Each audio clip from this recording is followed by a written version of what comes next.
Well, more than that, I would say what's going on in the industry today. I'm old enough to know what it used to be like and what it is today and where it looks like it's going. I have some major concerns with structural engineering. I wouldn't want to be in construction engineering today, coming out of college. In one hand, you got somebody telling you that you got to build more resilient, redundant buildings, and on the other hand, you got somebody saying, well, we got to watch all this sustainability. They don't go together, you know? On one hand, you're supposed to be a project manager on a job, and on the other hand, you're supposed to be an expert in technology. They don't go together. You don't have a lot of people who are experts in technology also being managers, project managers. There's a lot of push and pull.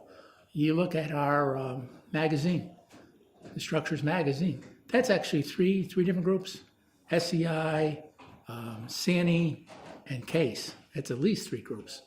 And each one of those is pulling in a different direction. It's like, why aren't we all pulling in the same direction? You know? You look at the building code and what's happening with that thing. Why do we even have it? You know, it's like you're up to 10 equations to figure out loads. 10 equations? What are the chances of the maximum snow load happening at the maximum earthquake design? I would say pretty darn small. When you design a building, let's pull on codes. Okay. How would you teach a student how to use the codes? If they ever left them, if they ever left the codes in the same format and the same requirements longer than 7 days, you know, you might be able to get to help the guy out. But it's always, change this, change that, change. They're another perpetual money-making operation. There's no doubt in my mind that the building code is nothing more than a money-making operation. You know, you may not like me saying that on a record like this, but that's what it is. And, you know, and what is that fellow's name? He's ACI. He's a PhD over there. He does seminars every so often around here. Oh, nice fellow. And he was going to build a new ACI 318 code for buildings 4 stories and less, a simplified code. They shut him down. ACI shut him down. I thought that was to go forward. That was 3-4 years ago. Oh, it's longer than that.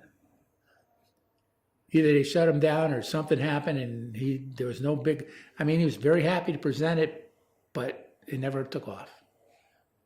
The same thing with a steel manual. A friend of mine at work has the steel manuals from day one. And you look at those steel manuals and what they are today. Seismic loading, 1936. Seismic load shall be considered. That's it. ACI is a trade organization. ASCE is a trade organization. I don't even remember what the wood group is now. AWS or no. American Wood something, and they have the NDS. Well, it doesn't matter, but they're a trade organization. Plywood's a trade organization. They're all trade organizations looking to promote their product. And you got to remember that. And they're very major players in the building code. It's like, why aren't structural engineers in there? ASCE 7. There's a huge money maker for ASCE. You know? Oh, we've changed the loads from 43 to 47 pounds a square foot. Who cares? I got to get a new code because you changed some loads in there? It's great that all this research is happening. It's great that, you know, people are pushing the envelope. It's great that, you know, you have all these resources available to you. But do you need them? But, you know, when you design a building, what's the wind load on it? According to our charts here, it's 43.7 pounds per square foot, 43.76 pounds per square foot. No, it's not. It's either 45 or it's 50. It's not 47 point whatever. Same thing with snow. Well, the snow load here is going to be 63.257 pounds. No, it's not. It's either 60 or 70 pounds. Now, why do I have to go through all these gyrations and all these numbers just to get back to where I started from? That's crazy, you know? Your RPI, your capstone students, for the first time putting together six people putting together a building design. And say, just assume because they've never been exposed to codes, they've never worked all together in a collaborative way on an entire building project. What advice would you give for them to think about codes or building design? How would you even? Well, the old New York State code, New York State had a very significant player in the International Code Group. Very significant. And a lot of that information came right out of New York State Code. They since got their budgets cut back. They're not as big of a player anymore. Other forces have come into play. Building codes are life safety codes, personally, to me, first and foremost. 20 years of being a code enforcement official. They're life safety codes. And fortunately for structural engineers, they really don't have to get too involved with it. You need to know about the different types of buildings and the fire ratings and all that stuff. But the people who are supposed to be doing that would be like the architects. They're the ones that have to determine all that stuff. As far as structural engineers go, you got to make sure that the components you're designing will fit those fire ratings. You don't determine the fire ratings, you make sure that the pieces you make fit those fire ratings. When it gets to the structural part, for the most part, it's cookbook. You know, it's like, here's their loads, here's, the different combinations, here's some, different things you have to look at, but you just go through one section or another, it's good. Until you get the existing building codes, where you have to look at an existing building. Now that's confusing. Have you ever done that? Yeah.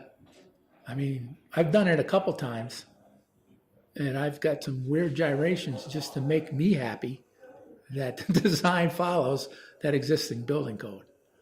There's a lot of stuff out there that kind of doesn't make any sense. For example, in Albany, you got a bunch of row houses, right? You got a fire in the middle house. Got to tear it down. So you tear all that down. Now, what does that do to the seismic resistance of those remaining buildings? Where you had one, they were all leaning against each other, and now you don't. What happens to those end units? Those end units, well, they're new end units because the building around it built or burnt. But what do you do with those two end units? They were never designed to take any loading, seismic loading, but yet you're allowed to just keep going. How do you find that, going a different way, but just, that makes me think of enforcement. Like, how do you think, what's the caliber of code enforcement in the region? Oh, it's all over the map. You could see in the newspaper lately, a fellow in Schenectady was being tried for not murder, manslaughter, because he didn't check the fire alarm system or signed off on it without checking it. I felt really sorry for the guy, and I knew his circumstances. I didn't know him at all, but I read about his circumstances, and there's no way he should have been asked to go out and look at those things. He never had the training to do it. He never had any experience doing it.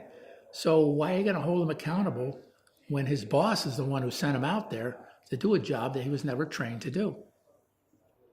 The other thing in Schenectady, I don't know if what was the name of that building that collapsed?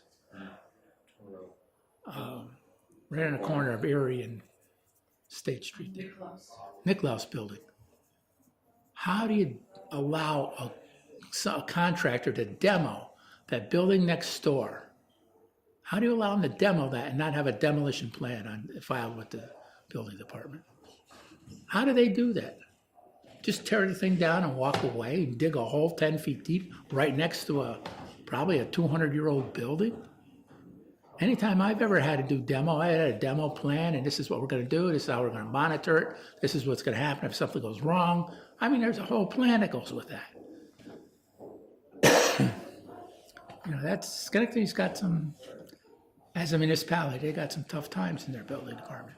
I'm not to say the other ones don't, but For conversation purposes, we do co-compliance for a bunch of municipalities, some of which were Schenectady sometimes. It's entirely dependent on the person. If you've got a person who really takes it seriously, the city's great. If it's doesn't know so well,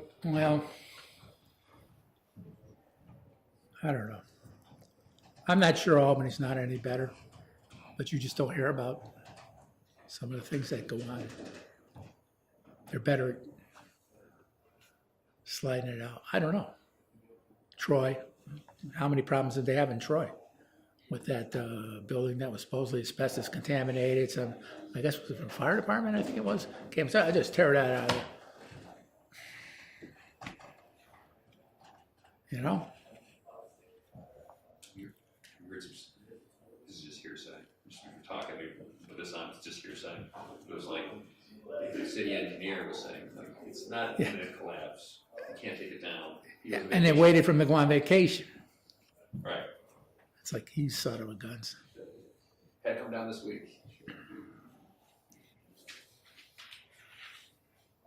Yeah, the industry is going to be very tough in the future for young people, and it shouldn't be. It should be getting easier. It's not like we haven't done this before, millions of times before, you know.